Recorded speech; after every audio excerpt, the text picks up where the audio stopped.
Bonjour, bienvenue dans ce premier podcast qui s'appelle Vers une inclusion réussie. Aujourd'hui, on va parler d'un sujet assez mal connu qui est les troubles 10 et les troubles 10 plus spécifiquement en entreprise. Aujourd'hui, j'accueille Michael, Samia et Dounia pour nous parler de ce sujet. Déjà, avant de commencer, est-ce qu'on peut se présenter en commençant par toi, Dounia ? Volontiers, je m'appelle donc Dounia et je suis chargée de relations entreprises à Cap Emploi. J'interviens sur le site de l'agence France Travail d'Avesnes et pour Cap Emploi. Les missions de Cap Emploi sont un travail sur le projet professionnel avec les personnes en situation de handicap et puis la formation, donc le montage de formation et enfin l'insertion professionnelle. Merci. Samia ?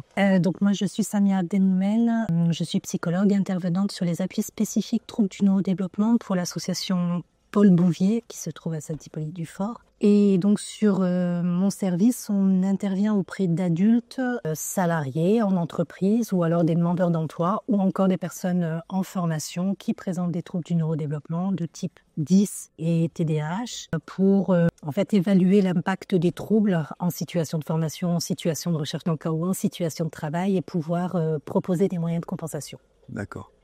Toi, Michael ? Moi, Michael Corgne, je travaille dans l'entreprise adaptée Ergo Santé. Particulièrement Ergo Santé, je suis chargé de l'accompagnement des personnes qui sont en situation d'handicap chez nous. Donc aujourd'hui, ça représente l'entreprise adaptée 70 personnes, dont 45 personnes en situation de handicap. Et donc du coup, on travaille de façon proche avec Samia et Madame Arfouni pour toutes les questions d'aménagement de poste. Et tu es infirmier, tu t'es spécialisé dans le handicap. Sans transition, on va commencer en fait en parlant de ce que c'est la dysphasie, de quoi s'agit-il ? Et c'est une question plutôt pour toi, Samia, savoir comment on peut comprendre ce qu'est la dysphasie. Et donc, est-ce que tu peux nous en dire un peu plus sur ce qu'est la dysphasie et quels sont les principaux symptômes ? Oui, alors donc la dysphasie, c'est un trouble du langage oral qui s'inscrit donc dans les troubles du neurodéveloppement. Donc peut-être qu'on peut déjà définir ce qu'est un trouble du neurodéveloppement. Donc un trouble n'est pas une maladie.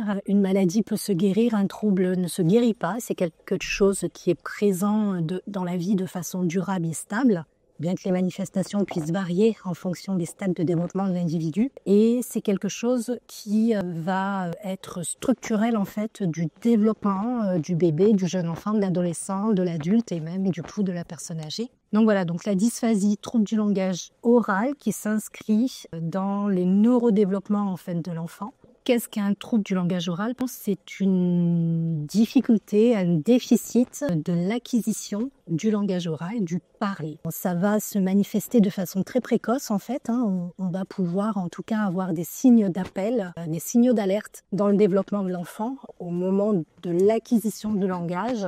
C'est là où on diagnostique, c'est ça ? Alors, on va le diagnostiquer plutôt tardivement parce qu'on va laisser quand même le développement se faire. Il faut laisser le temps aussi à l'enfant. On a parfois des enfants qui vont avoir un retard de langage, donc on va s'inscrire dans un retard et non pas dans un trouble. Donc c'est pour ça qu'il faut quand même attendre, alors je ne peux pas dire de sottise, mais en tout cas avant 3 ans, c'est quand même difficile de parler d'un trouble du langage oral. En revanche, avant 3 ans, on peut quand même repérer des signes chez un bébé qui va avoir du mal à vocaliser par exemple, ou un bébé qui va avoir des difficultés à dire des mots simples. Et puis au-delà de 3 ans, quand l'enfant n'arrive pas encore à acquérir le langage ou alors qu'il va avoir du mal à construire des phrases simples, alors là on va légitimement se poser la question d'un trouble de l'acquisition du langage oral. Voilà, donc c'est très précoce, ça s'installe dans le développement de l'enfant et c'est présent toute la vie.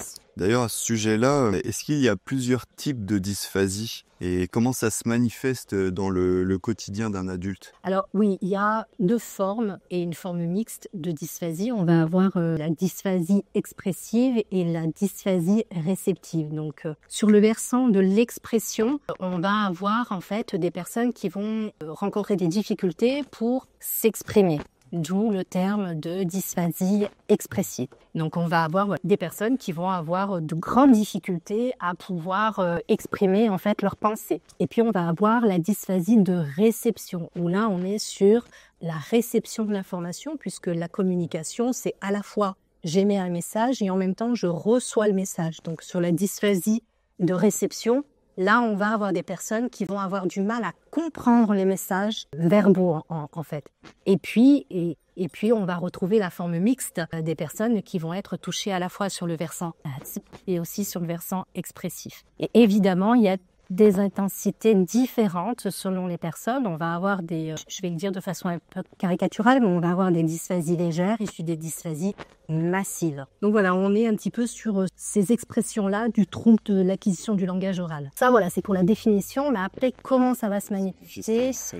Voilà, c'est ça. Donc, comme je disais tout à l'heure, ça se manifeste très tôt, en fait. À la fois, la capacité à formuler des messages oraux, voilà, et pouvoir exprimer sa pensée, pouvoir dénommer des choses, mais ça va se manifester aussi dans des difficultés de compréhension. En général, on va retrouver des personnes qui vont avoir un répertoire lexical plutôt pauvre, donc un manque de vocabulaire. On va avoir des personnes qui vont avoir du mal à construire des phrases en fait correctes. Donc, on peut avoir des personnes qui vont par exemple ne pas réussir à mettre des déterminants devant les noms communs. Par exemple, en situation de travail, ce qui doit nous interpeller, ça va être par exemple une personne qui ne va pas comprendre les consignes. Ce qu'il faut aussi préciser, c'est que lorsqu'on présente un trouble du langage oral, l'intelligence n'est pas impactée en fait. C'est pas un trouble du développement intellectuel. Donc, une personne qui a une intelligence préservée, mais qui ne va pas comprendre les consignes, ça pourrait être une dysphasie, mais pas que.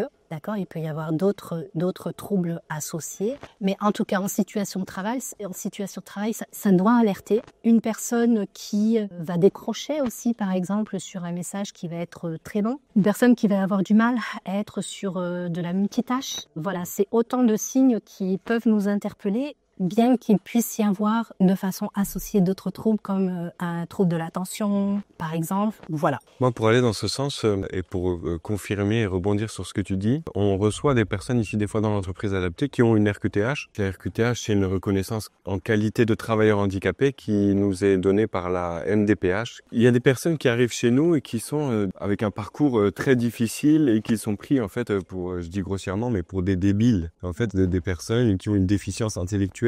Et en fait, nous, on s'aperçoit petit à petit, quand on passe du temps avec eux, que le problème ne se situe pas là du tout et qu'en fait, c'est des personnes qui sont très intelligentes, mais grâce à votre aide et grâce à la patience, je dirais, on a réussi à trouver des outils un petit peu de compensation qui mettent en valeur que le souci, il n'est pas du tout intellectuel, mais plutôt d'ordre du neurodéveloppement et de la communication. Et je dirais même l'approche, là, on parle de dysphasie, donc c'est un grand nom, mais en fait, l'approche est complètement différente pour les personnes qui souffrent plutôt de la dysphasie réceptive et celles qui souffrent de la dysphasie expressive. Et je dirais les approches sont différentes et même on pourrait même dire c'est deux pathologies qui sont bien différentes l'une de l'autre. Donc on voit que c'est un sujet qui est quand même vaste, qui est compliqué, mais qui est pas si compliqué que ça une fois qu'on a des informations et une fois qu'on est informé sur la pathologie. Parce qu'il y a plein de choses à faire et nous, on a plein de belles histoires qu'on pourra raconter après par la suite. Ça me permet de rebondir donc du coup sur la dysphasie et la vie professionnelle. En gros, on a posé un petit peu les bases de ce que c'était la dysphasie, ce que c'était pas aussi. Et du coup, j'avais une question sur les défis que rencontrent les défis spécifiques que rencontrent les personnes qui sont atteintes de dysphasie dans le milieu professionnel. Je sais pas qui est-ce qui peut me parler de ça. Peut-être Dounia. Donc du coup, quels sont les défis qu'on doit surmonter pour une intégration réussie? Et après, on parlera de comment on s'y prend. Un petit point déjà, une petite précision, c'est que la dysphasie, effectivement, ça porte sur le langage oral et écrit. Donc c'est tout à fait ce que ma collègue a dit. Et dans les niveaux, on peut avoir le niveau léger, modéré, sévère et profond. Et l'autre point qui me paraît important à signaler, c'est qu'ils ne sont pas tous identifiés, repérés. Et donc, nous, on a des personnes, c'est le cas de la personne qui est salariée chez vous. Elle a été identifiée très tôt. La famille a mis en place des moyens de compensation, orthophonistes, spécialistes, donc suivi avec un médecin traitant, etc. Lorsque la personne est identifiée très tôt, il y a tout un travail. Des personnes peuvent réussir des diplômes. Le cas de Monsieur M, il est allé jusqu'à un niveau BTS. Donc on voit bien que même pour des personnes qui sont dysphasiques profondes, moi j'ai accompagné une personne qui était dysphasique profonde dans une médiathèque à Ganges, et elle a réussi le diplôme d'employée de bibliothèque. Mais parce que des moyens de compensation avaient été mis en place dans la médiathèque et en centre de formation. Donc ici, au niveau de l'entreprise adaptée, il faut quand même souligner votre capacité à intégrer et à insérer des personnes en situation de handicap. Et vous accueillez une large variété de personnes en situation de handicap. Et lorsque cette personne est venue parce que vous participez à des activités comme des job dating, des salons de l'emploi, etc., et c'est dans ce cadre-là que vous aviez reçu M. Et donc, comme je connaissais un peu le profil de Monsieur M, lorsqu'il a été dans l'emploi chez vous, vous l'avez positionné sur le poste, vous l'avez affecté sur un poste où il a pu développer des compétences, mais vous aviez besoin d'être sensibilisé et d'être accompagné par un spécialiste des troubles 10, que sont le CROP, et en l'occurrence, Madame Abel-Moumen, qui accompagne au plus près, au plus proche de la personne. Donc, difficulté pour les personnes d'être repérées, identifiées. On a des personnes qui ont été identifiées à 35 ans.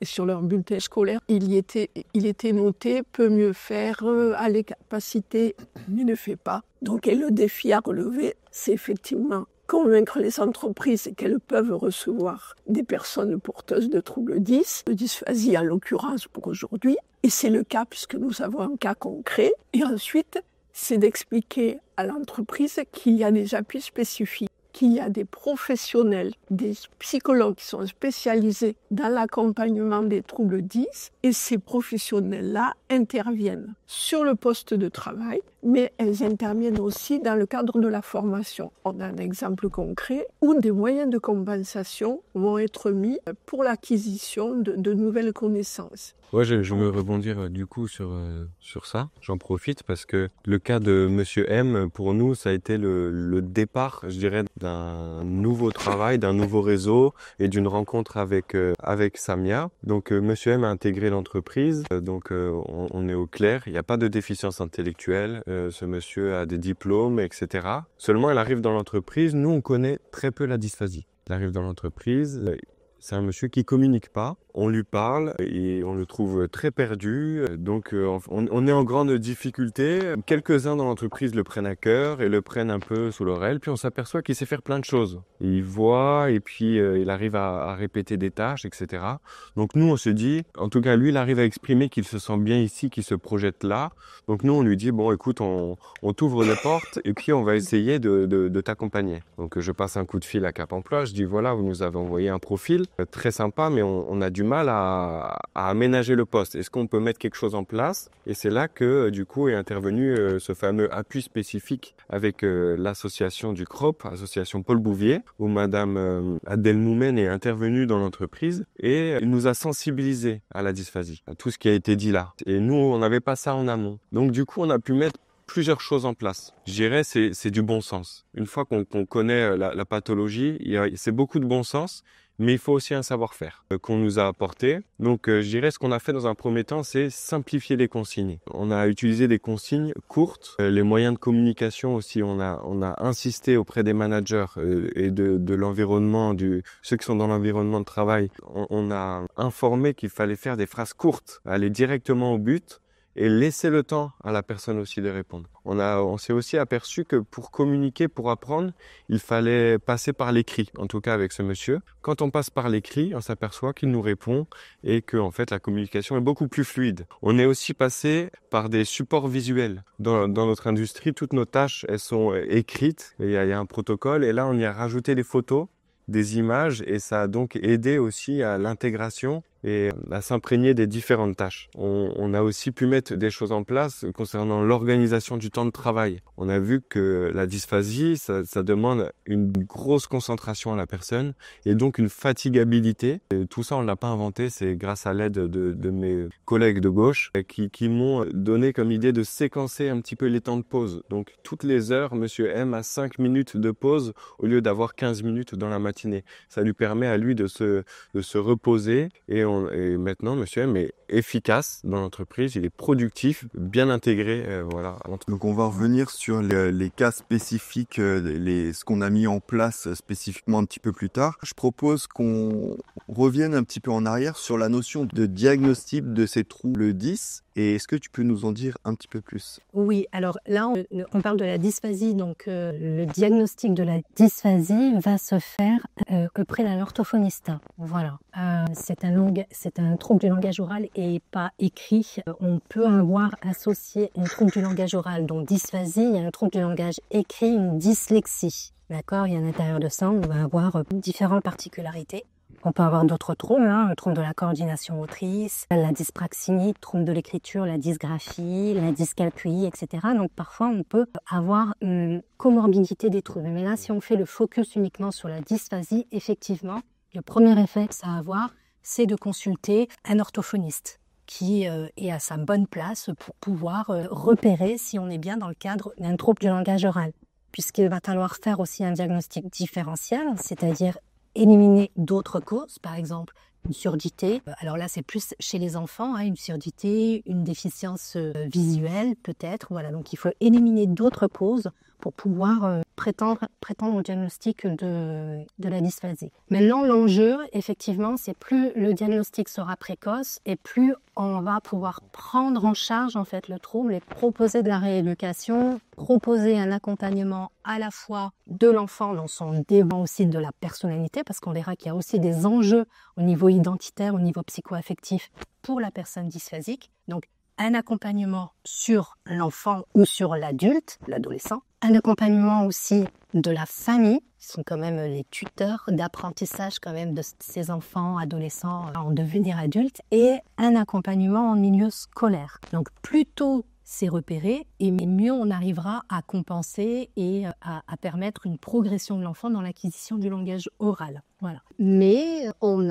est là aujourd'hui dans une génération d'adultes pour qui en fait il n'y avait pas ces réflexes-là de repérage, de dépistage dans l'enfance. Donc on a en situation de travail aujourd'hui, en 2025, un échantillon très très significatif de personnes qui n'ont jamais été repérées. Donc voilà, donc on a aujourd'hui des personnes qui n'ont jamais été diagnostiquées ou qui sont diagnostiquées mais tardivement. Donc il faut considérer que ces adultes-là se sont construits dans l'enfance et l'adolescence en ne comprenant pas vraiment en fait ce qui se passe. Et là, il y a vraiment des enjeux personnels en termes de développement psycho-affectif et en termes de développement identitaire. Ce sont des enfants qui vont être en échec dans la communication, dans la relation à l'autre, avec une estime de soi extrêmement détériorée et donc une confiance en soi, une confiance en leur capacité extrêmement faible, des échecs répétés et puis souvent un environnement aussi de proximité qui comprend pas forcément ce qui se passe, donc un environnement qui peut aussi renvoyer des choses négatives à cet enfant qui, n'oublions pas,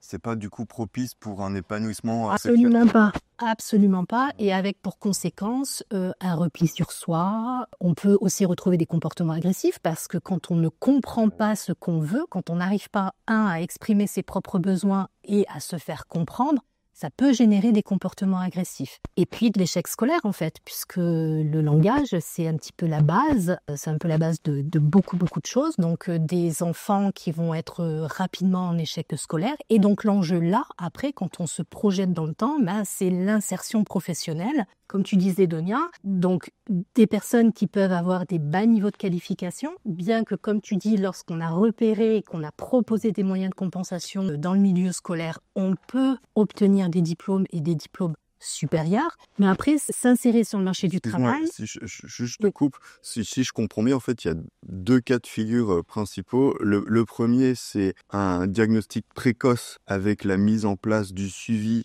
qui te permet de travailler avec ton trouble 10, ou sinon un diagnostic basé sur l'échec, c'est-à-dire je suis en échec permanent, donc qu'est-ce qui se passe? Et là, c'est plus compliqué de redresser la barre, c'est ça? Et là, c'est plus compliqué parce que peut se mettre en place aussi des troubles psychiques. Donc, on peut être dans des comorbidités de troubles et le trouble psychique va venir au premier plan, en fait, dans la relation à l'autre. Et pour le coup, il y a aussi un enjeu pour le collectif. Quand vous intégrez une personne qui présente une dysphasie, dans le collectif, dans l'entreprise, au niveau de la relation avec les collègues, d'où le diagnostic précoce. Et toi, tu recommandes déjà dès l'enfance, quand il y a des tâches qui sont mal comprises, des suspicions, etc. Donc du coup, d'aller voir un orthophoniste Et c'est ça que tu nous dis, le médecin traitant, qui on doit aller voir? Alors, d'abord, le médecin traitant ou le pédiatre, effectivement, chez les enfants. Alors, c'est quand même important qu'on parle des enfants, puisque aujourd'hui, vous insérez des adultes qui ont des enfants et qui ont été enfants. Et en plus, il peut y avoir un caractère héréditaire. Donc, c'est aussi important en termes de prévention. Donc, oui, effectivement, le premier réflexe, c'est d'en parler au médecin traitant, au pédiatre. D'ailleurs, ça se réforme. Aujourd'hui, à partir de 13 ans, on va mettre systématiquement un rendez-vous pédiatrique de repérage des troubles du neurodéveloppement. Donc, il y a bien une prise de conscience des pouvoirs publics sur cet enjeu-là des troubles du neurodéveloppement. Donc, on va voir le médecin traitant, on va voir le pédiatre, on discute de ce qu'on a repéré en tant que parent et on s'oriente vers un orthophoniste. Ça, c'est chez les enfants. J'aimerais juste, comme ça, c'est interactif et ça rebondit et ça met en valeur ce que tu dis. Sur les diagnostics tardifs, il y a des gens qui ont une RQTH pour une santé mentale affectée et en fait, on s'aperçoit avec le temps, le travail, la sociabilisation, sur ce plan-là, ça s'améliore. Et là, d'un coup, viennent à la lumière des troubles du neurodéveloppement, de dysphasie, de dyslexie sévère, etc. Et c'est pour dire que ce que tu dis, c'est vraiment vrai, on le voit sur le terrain.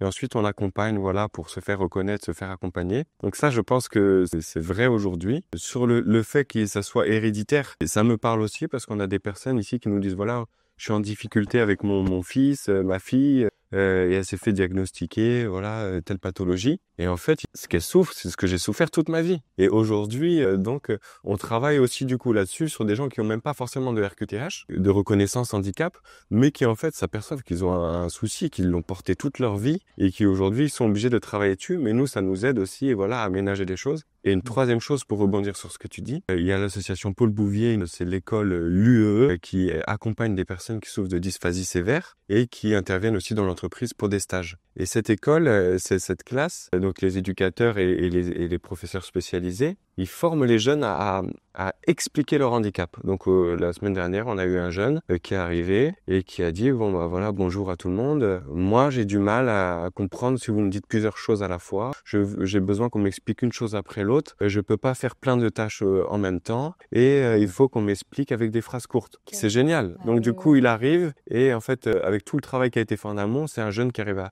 extérioriser sa problématique et son stage, il s'est terminé aujourd'hui. Il est épanoui, ça s'est très bien passé et même les professeurs, ils en reviennent pas. Ils disent, on dirait que t'as pris 6 mois en 2 semaines. T'es bien, quoi. Enfin, sans dire que tout ce que tu dis, c'est concret. Et nous, on le vit au travail. On le vit. Ok. Donc maintenant, je propose qu'on prenne un petit peu plus de recul sur, en gros, une fois qu'on s'est dit tout ça, comment on s'y prend. Et on va faire un petit focus sur le Cap Emploi, sur ses rôles et ses relations avec les entreprises, avec Dounia qui va nous parler donc du Cap Emploi. Et est-ce que tu peux m'expliquer rapidement le rôle du Cap Emploi dans l'accompagnement des personnes en situation de handicap? Alors effectivement, la mission première de Cap Emploi, c'est l'accompagnement des personnes en situation de handicap.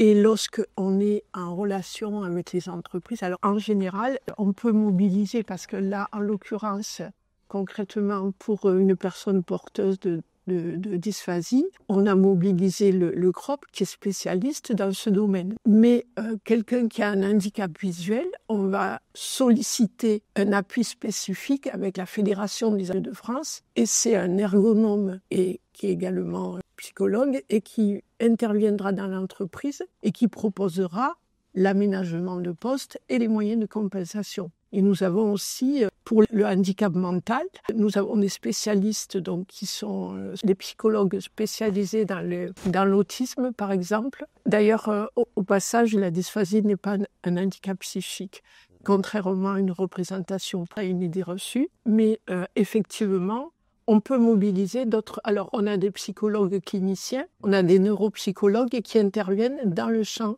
du handicap psychique, et ce sont des appuis spécifiques que nous pouvons mobiliser. Des ergonomes, etc. Ergonomes, aussi le handicap moteur, Bien sûr. les handicaps sensoriels et le handicap moteur. Et on peut mobiliser tout un éventail d'appuis spécifiques. Donc, du coup, si je résume ce que tu viens de nous dire, le Cap Emploi, c'est un facilitateur d'intégration de personnes en situation de handicap dans le monde du travail. Maintenant, on va regarder un focus un peu plus précis sur la dysphasie. Et est-ce que tu peux me dire les principaux défis rencontrés par les personnes dysphasiques dans leur recherche d'emploi? Est-ce que tu peux me la décrire? C'est quoi Alors, je vais l'illustrer de cas concrets. Je vais prendre l'exemple d'une jeune femme qui recherche un emploi dans l'entretien des locaux et elle effectue une immersion dans une entreprise. Alors nous aussi, quand ils sont en immersion, on fait le bilan de l'immersion dans l'entreprise. En l'occurrence, celui-là, j'étais allée dans l'entreprise. L'employeur me dit « mais ça s'est très bien passé. Nous allons lui proposer un contrat ». Je sors de l'entreprise avec la jeune femme, porteuse de troubles 10. Je dis, mais c'est génial, tu vas avoir un emploi, etc. Et puis, silence radio, plus de nouvelles de la jeune femme. L'employeur m'appelle et me dit, je lui ai proposé un contrat et je n'ai plus de nouvelles. Et effectivement, sa difficulté, c'était qu'elle devait prendre sa voiture et aller d'un endroit à l'autre. Alors aujourd'hui, des personnes porteuses de troubles 10 utilisent leur GPS là, sur leur téléphone. Ils peuvent se déplacer d'un endroit à l'autre. Ce qui fait qu'elle a refusé l'emploi, au lieu de me dire « j'ai un problème pour me déplacer, etc. » et qu'on mette en œuvre les moyens de compensation, elle ne m'a rien dit.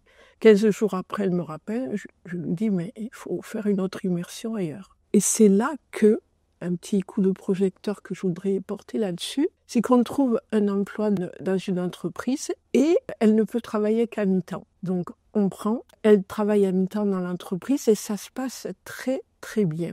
Et un jour, alors donc, sur ce poste de travail, elle doit assurer l'entretien du linge. Et un jour, une machine à laver clignotait. Et donc, elle qui avait des difficultés à l'écrit, elle est allée consulter le mode d'emploi de la machine à laver et elle a vu que la machine à laver, quand elle clignotait de cette façon-là, c'est qu'elle était trop chargée. Elle a déchargé la machine est repartie. Elle a remis le mode d'emploi. Pour quelqu'un qui avait des problèmes à l'écrit, c'était énorme. Et puis, une personne du CROP est venue au cours d'un entretien. Puis je lui explique tout ce qui s'était passé. Et en fait, il me dit, ça devient des automatismes au bout d'un moment. Parce que nous, on dit toujours, ils ont du mal à apprendre, il faut toujours réexpliquer. Il m'expliquait que les choses devenaient des automatismes et qu'on avait plus besoin de tout leur réexpliquer tout le temps. Mais la nouveauté, ça leur fait toujours peur. Il faut les accompagner dans la nouveauté. Je voulais conclure là-dessus. C'est gentil. Donc là, on va parler du parcours d'intégration puis de l'accompagnement. Mais d'abord, dans le parcours d'intégration, comment ça se passe la première rencontre? C'est-à-dire, comment une personne atteinte de dysphasie vous rencontre? Est-ce que tu peux me décrire un petit peu quelles sont les premières interactions, quels sont les types de discussions que vous pouvez avoir avant d'envisager une entreprise ou une autre? Tout à fait.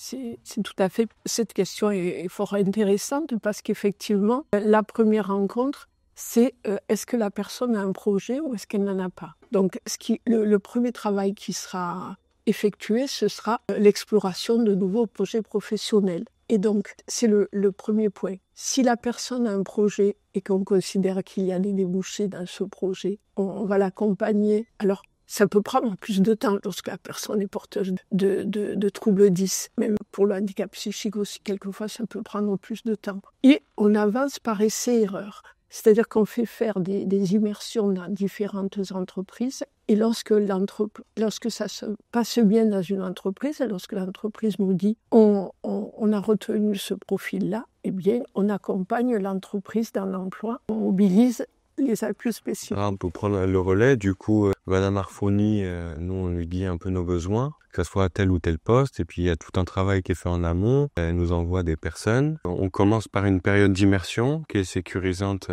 pour la personne et pour l'entreprise. Immersion facilitée. Et puis, au bout de ces 15 jours, on fait un point pour voir comment c'est passé. Est-ce que la personne se projette chez nous? Est-ce que nous, en tant qu'entreprise, on se projette? Et bien souvent, quand c'est des personnes qui nous sont envoyées par Cap Emploi, je dirais 95% du temps, c'est des personnes qu'on embauche ensuite en CDI. Parce qu'on sait qu'il y aura tout un accompagnement derrière pour nous aider à aménager les postes. Ok.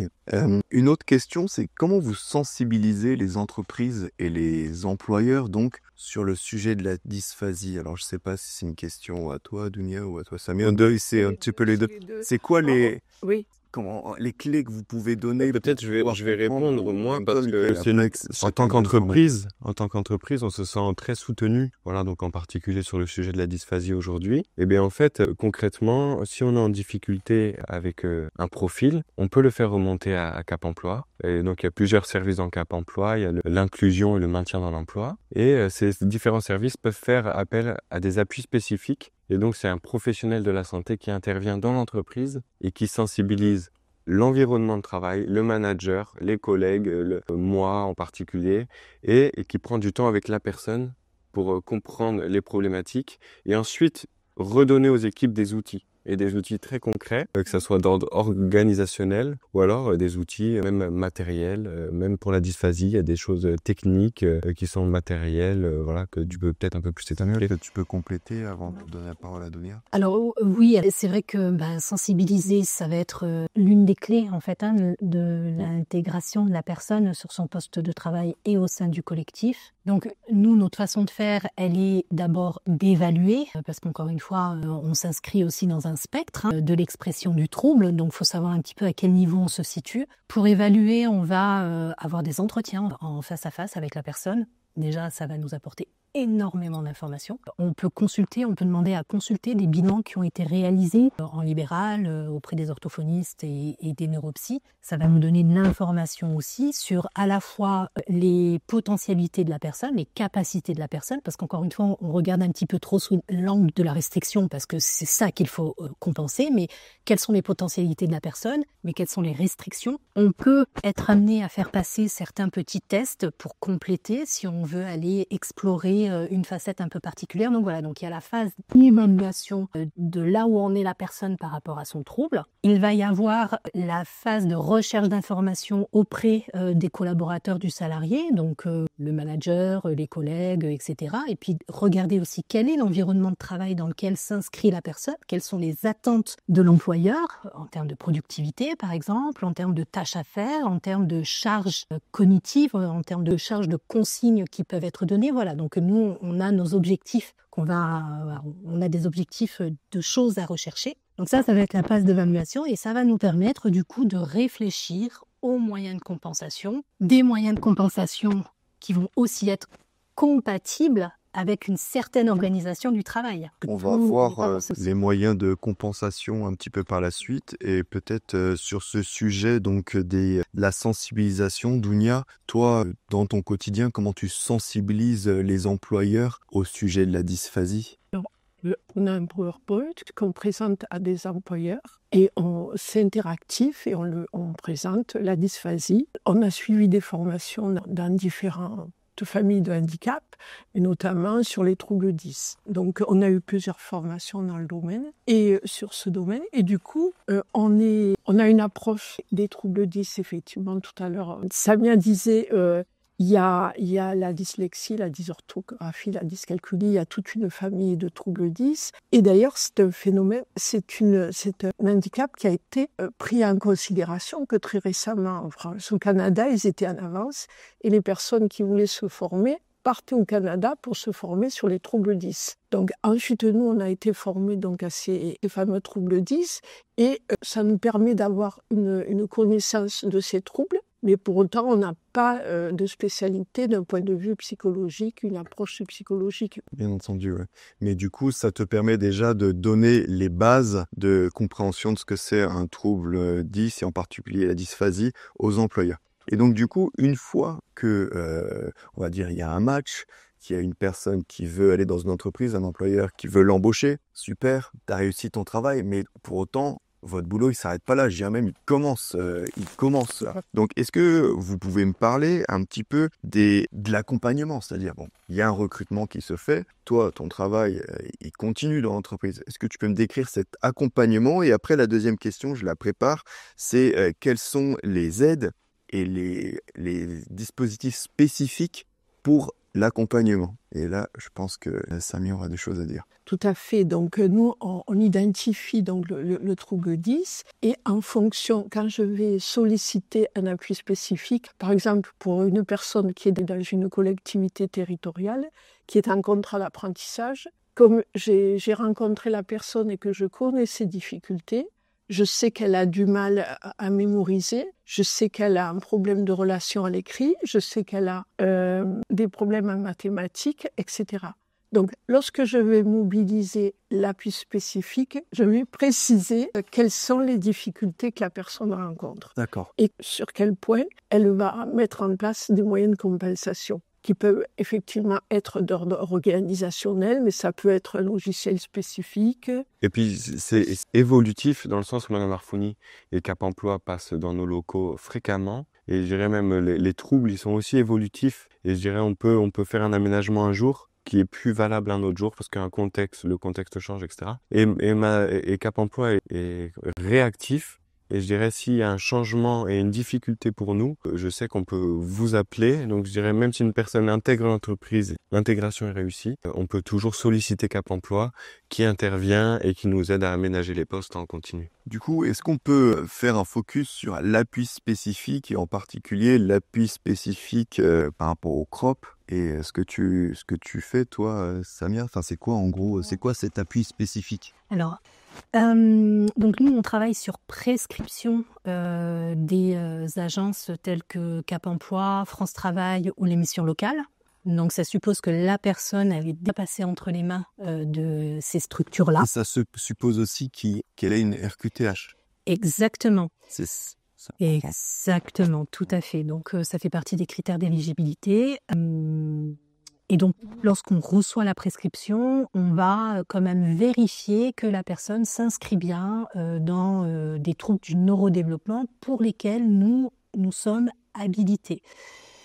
Puisque comme pour certains troubles, on a des symptômes communs, ça se mime les uns les autres. Donc, on vérifie, la première étape, c'est quand même de vérifier qu'on s'inscrit bien dans des TND, les 10 en général, donc troubles du neurodéveloppement, incluant le TDAH, trouble déficitaire de l'attention avec ou sans hyperactivité. D'accord ? Puisqu'on est plusieurs prestataires et qu'on se répartit comme ça nos interventions en fonction de la nature du handicap. Donc, première étape, on va qualifier la demande et c'est quelque chose que l'on fait auprès du prescripteur, auprès de la personne et auprès de l'employeur quand la personne est en situation de travail. Donc, on va glaner un maximum d'informations pour confirmer que oui, ça relève bien de notre champ de compétences. Parce que ça, c'est fait. Alors, il y a différents modules en fait qui sont proposés à travers le cahier des charges fixé par la GFIP. Donc, nous, on décide en fonction de la situation. On va définir en fait un parcours d'appui spécifique qui va être plus ou moins long. Alors, si on prend l'exemple d'une personne qui est en situation de travail, on va mobiliser un module qui s'appelle évaluation approfondie avec préconisation. Donc là, ça va être la première phase. Et la deuxième phase, ça va être le conseil, l'appui et la mise en œuvre de ces fameuses préconisations. Donc, on va pouvoir s'inscrire comme ça sur un délai d'environ 18 mois. Voilà, donc on est quand même sur un temps assez long pour justement évaluer, tester, un petit peu comme tu disais, essai-erreur, réajuster et sécuriser en fait les préconisations. D'accord. Voilà.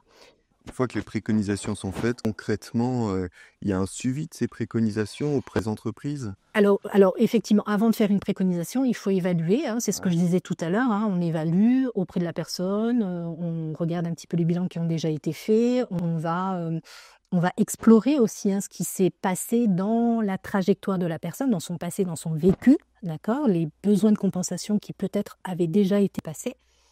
On va évaluer auprès du collectif, auprès de l'entreprise, etc. Donc ça, c'est la phase d'évaluation. On va préconiser. Et là, les préconisations, c'est quoi ? C'est essayer de trouver des moyens de compensation organisationnels, techniques et peut-être humains pour justement faciliter, apporter des réponses là où la personne va être en difficulté. Ces préconisations, on va les soumettre à l'employeur, voilà, parce que ça se fait en partenariat, en collaboration. Soit effectivement les choses sont plutôt assez simples à mettre en place et on va les mettre en place un peu naturellement dans un échange, dans un partenariat, voilà. Par contre, parfois, on va passer aussi par la médecine du travail. Et donc là, on va trianguler avec le service maintien de Cap Emploi pour que, à un moment donné, il y ait aussi la médecine du travail qui puisse s'exprimer au regard des informations que nous, on va faire remonter et va poser des restrictions et va, elle aussi, préconiser des moyens de compensation. En général, donc pour donner quelques exemples, Donc, alors, c'est un peu ce que tu disais, Nickel, une personne dysphasique. Et là, en l'occurrence, Monsieur M, où on a une dysphasie qui est massive, avec une réelle restriction dans la communication. C'est une personne qui oralise très peu, qui parle très très peu, Qui écrit beaucoup. mais qui Il écrit m'écrit énormément. Bah ça, c'est chouette, super, nickel. Les soirs, je reçois souvent des messages. Ok. Donc, il a trouvé son moyen de compensation. Donc, l'idée, c'est ça aussi, c'est d'essayer d'identifier comment la personne, en fait, naturellement, elle a mis en place ses propres stratégies de compensation. C'est pour ça que cette phase d'évaluation, elle est importante. Voilà. Donc, il oralise pas beaucoup, mais il écrit beaucoup. Donc, c'est ce que tu disais tout à l'heure, on va en fait passer par du visuel. L'oral, ça fonctionne pas. On va passer par du visuel. Le visuel, le support, ça va être par exemple l'écriture, mais on peut être aussi sur des supports d'images, d'icônes. Je disais, voilà, on peut aussi imaginer, organiser l'entrepôt, venir identifier en fait à travers des images le matériel. On peut imaginer faire des process un peu sous la forme du FALC, donc facile à lire et à comprendre. Donc le FALC, c'est un support très simplifié en fait des différentes étapes d'un process de travail avec des images. Donc une image, une phrase courte. D'accord. Une image, une phrase courte.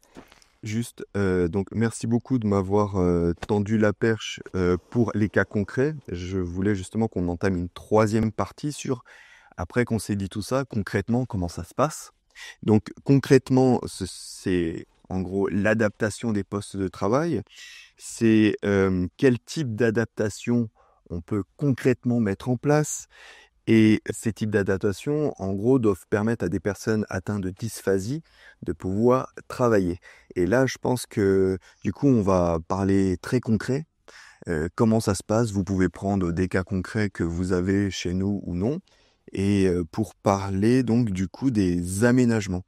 Je sais pas qui est-ce qui se sent de parler de ça. On a parlé de l'errance du diagnostic. Donc nous, pour le premier cas, j'aimerais prendre une situation où quelqu'un qui est rentré dans l'entreprise, nous, ce qu'on en savait, c'était que c'était quelqu'un qui souffrait du trouble du spectre autistique. Après, plus, moins, on ne sait pas. Donc la personne, elle communique pas. Elle communique, mais dans d'autres langues. Et il faut se tenir prêt parce que, voilà, il y a des jours où ça communique, des jours où ça communique pas. Donc, il a intégré l'entreprise il y a 4-5 ans. On a directement vu on avait du mal à communiquer avec lui, mais avec le temps, on a vu quand même qu'il entendait tout ce qu'on disait, même si on n'avait pas de retour, de feedback. On a compris que voilà, il entendait, et surtout que en faisant avec lui, il apprenait. Et avec le temps, on a appris que c'était quelqu'un qui souffrait de dysphasie sévère. Et c'est-à-dire que voilà, au niveau de la communication, tout ce qui a été dit avant, voilà. Donc petit à petit, on met des choses en place. On adapte encore aujourd'hui le poste, malgré le fait que ça fait des années qu'il est chez nous. Et c'est quelqu'un qui est très performant. C'est une intégration réussie. Et il fait du bien à son équipe parce que c'est quelqu'un de très stable. Donc il vient au travail, on sait ce qu'il va faire dans la journée et il apporte toujours la bonne humeur. Mais par contre, voilà, au niveau communication, ça passe pas par le langage, mais ça passe plus par des regards, des sourires et voilà. Donc ça, c'est le premier cas, je dirais. Il faut de la patience, de la bienveillance autour de la personne et on finit par y arriver. On finit par y arriver parce que c'est pas des personnes qui sont déficientes intellectuelles. Ce que tu dis, c'est que c'est quand même du cas par cas. Voilà. Parce que certains, c'est de la patience, d'autres, c'est des supports visuels, etc. C'est peut-être un peu de... Je pense que c'est du cas par cas. On essaye, on fait un pas en avant, un pas en arrière, on tâtonne jusqu'à arriver à la bonne chose. Ça serait trop facile d'arriver et de dire, voilà, les outils, c'est ça et ça va marcher à tous les coups. Mais il y a quand même, je trouve, des choses qui marchent. Donc je ne vais pas prendre tous les cas que j'ai en tête et vous rebondirez ensuite. Mais je trouve ce qui marche, c'est séquencer les pauses. Depuis qu'on fait ça, on voit que la performance, elle augmente. On avait des personnes qui arrivaient à travailler le matin. Par séquencer les pauses. C'est-à-dire qu'il y a des gens, les pauses dans notre industrie, on a 15 minutes le matin et 15 minutes l'après-midi. On s'aperçoit que les gens, ils sont performants à la première heure. Et ensuite, ils sont dans leurs pensées, ils ont du mal. Et ce qu'ils font dans la première heure, ils font la même chose sur la totalité de la journée après. C'est schématique, je caricaturise, mais c'est pour dire que séquencer des pauses, faire des petites pauses, donner à la personne la possibilité, 5 minutes, quoi. voilà, toutes les heures 5 minutes, ça permet à la personne de se recentrer, de souffler un bon coup, et de revenir et d'être performant. Donc nous, on a été gagnants là-dessus, et eux aussi, parce que c'est très valorisant de voir qu'ils sont capables de faire un travail comme tout le monde, et même des fois mieux que les autres. Séquencer les pauses, je trouve que ça marche. Le casque aussi, parce qu'ils ont des problèmes de concentration, ils ont du mal à se concentrer quand il y a des communications, etc. Des fois, ils ont besoin d'être isolés. Tu veux dire un casque anti-bruit, c'est ça? Un casque anti-bruit qu'ils le mettent en si besoin, et ça leur permet on va dire, de favoriser leur concentration. Voilà, je dirais ça, c'est les deux principaux. Et le troisième, c'est sensibiliser l'entourage. Expliquer, il faut faire des phrases courtes, il faut aller droit au but, il faut passer par l'écrit. Et non, c'est pas quelqu'un de débile, c'est pas quelqu'un qui comprend rien. Il comprend très bien, mais il faut juste prendre le temps. Voilà, je dirais, si on met un peu tout ça en place, déjà, nous, en tout cas, on a réussi à faire des choses, une inclusion réussie. Oui, alors pour rebondir effectivement, donc quand on va parler de compensation organisationnelle, alors séquencer les pauses, effectivement, ça va rentrer dans la compensation organisationnelle, puisque ça impacte l'organisation de l'entreprise. Donc c'est déjà, il faut aussi avoir des employeurs qui soient OK sur ce principe-là, de dire notre schéma de pensée par rapport à la pause syndicale qui est de telle heure à telle heure, il faut aussi être en capacité. Il faut être flexible, en fait. C'est plus simple dans une entreprise adaptée, parce que dans le nom, il y a adapté. Alors voilà, parce que de fait, vous êtes ouvert à cette logique que il va falloir apporter de la souplesse. Mais c'est pas que dans les entreprises adaptées, quoi. C'est pas que dans les entreprises adaptées, mais voilà, mais effectivement, on peut avoir aussi des rejets de certains employeurs en disant non, nous ça va, non, c'est pas possible, on peut pas remettre en question, voilà. Effectivement, du point de vue organisationnel, on peut penser à séquencer les pauses. Pourquoi séquencer les pauses? Parce qu'en fait, et je fais le lien avec ce que tu disais, Donia, sur l'automatisation. Quand on a un trouble des apprentissages, une dysphasie, ce que nous, quand on n'a pas de trouble, ce qu'on va réussir à automatiser, tous les process cognitifs qu'on va réussir à automatiser, on va les faire sans réfléchir et ça ne demande aucune énergie et ça ne va venir consommer aucune ressource attentionnelle. Sauf qu'en fait, c'est bien ça qui est inhérent au trouble. C'est l'impossibilité à automatiser des gestes simples, des process simples. Et donc en fait, comprendre un message, exprimer une pensée, ça consomme énormément de ressources attentionnelles. Et donc, est-ce que tu peux nous schématiser ça? Tu me l'avais fait, ça m'avait permis de bien comprendre. Fatigabilité, en fait, quand il n'y a pas d'automatisation, nous, on fait plein de choses inconsciemment. Eux, ils sont obligés de le faire consciemment tout le temps. Exactement. Et si tu arrives à approfondir un peu ce point pour qu'on puisse le mettre en valeur, parce que je crois vraiment que c'est vraiment un point d'honneur dans la dysphasie. Oui, et c'est ce qu'il faut comprendre quand on parle des troubles du neurodéveloppement, c'est qu'effectivement, des process élémentaires simples ne peuvent pas être automatisés. C'est-à-dire que à chaque fois, ça va demander un effort cognitif à la personne. Il faut, quand on apprend à conduire, on va prendre l'exemple de l'apprentissage de la conduite automobile. Quand on commence à cet apprentissage-là, chacun de nos gestes est pensé, il est volontaire. Et ça nous fatigue quand on prend nos premières heures de conduite, elles sont extrêmement fatigantes, on est épuisé. Ça s'automatise, quoi. Et ensuite, ça s'automatise. On fait les choses sans y réfléchir. Sauf que là, cette automatisation, elle n'est pas possible. Donc, ils sont constamment dans un effort. Et le fait d'être constamment dans cet effort-là cognitif, ça va épuiser les ressources attentionnelles, avec comme conséquence derrière de ne pas pouvoir consolider les informations en mémoire. Donc, on va avoir des troubles de la mémorisation. On ne va pas pouvoir mobiliser son esprit sur de la réflexion, sur des prises de décision adéquates. On ne va pas pouvoir être ajusté dans la relation à l'autre. Donc, avec énormément d'impact. Et tout ça, effectivement, ça fatigue. Donc, la préconisation, ça va être de se dire, ok, on voit qu'en termes attentionnels, à un moment donné, ça décroche, et on va dire stop.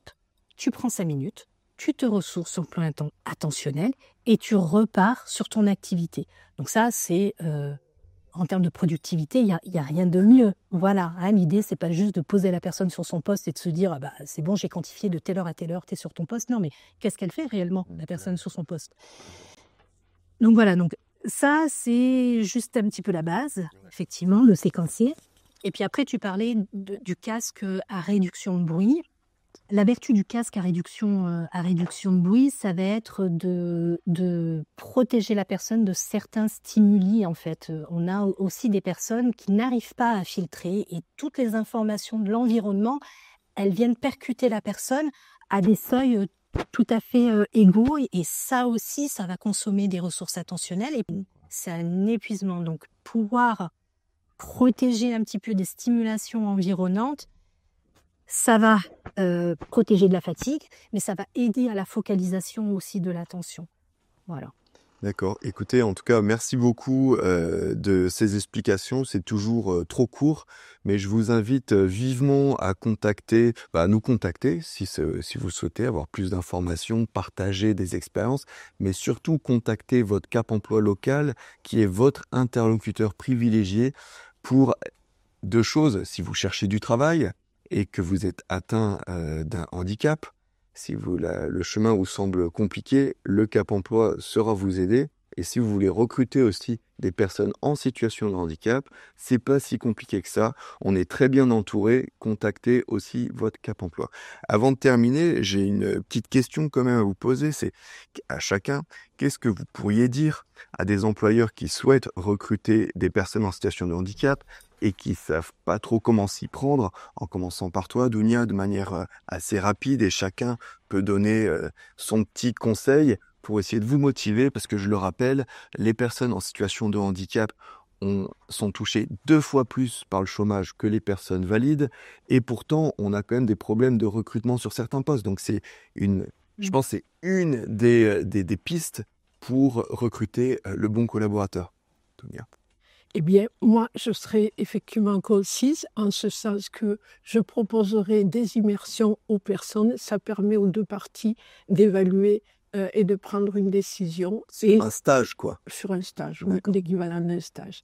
Et les personnes en situation de handicap sont tout à fait capables de travailler et d'inscrire leur insertion professionnelle dans la durée. Voilà, merci beaucoup. Moi, je dirais faire confiance en fait et essayer de se détacher des stéréotypes qu'on a par rapport aux personnes en situation de handicap qui sont systématiquement empêchées. Non, ce sont des personnes qui ont lutté toute leur vie et qui ont une certaine résilience. Et je crois que déjà, il faut faire confiance à ça. Donc faire confiance, sécuriser, effectivement, se rapprocher des professionnels de Cap Emploi pour réfléchir à comment je sécurise le parcours d'une personne en situation de handicap. Puisqu'encore une fois, ce sont des personnes très résilientes qui savent la chance qu'elles ont quand elles décrochent un emploi et qui vont être loyales, stables dans leur emploi. Donc mettre au mot confiance et sécuriser. Moi, j'encouragerais toutes les personnes qui se sont reconnues à aller voir bien sûr le Cap Emploi et dire qu'une personne qui est en situation de handicap, d'échec, peut pleinement s'épanouir dans le monde professionnel, à condition que le monde soit adapté, mais en passant par Cap Emploi, tout ça, ça sera possible. Ok. C'est ainsi que se termine ce podcast. Merci de nous avoir écoutés. Je vous incite à nous suivre sur les réseaux sociaux, Ergo Santé, La Manufacture des Cévennes et Apo. N'hésitez pas à prendre contact avec nous pour la suite des événements.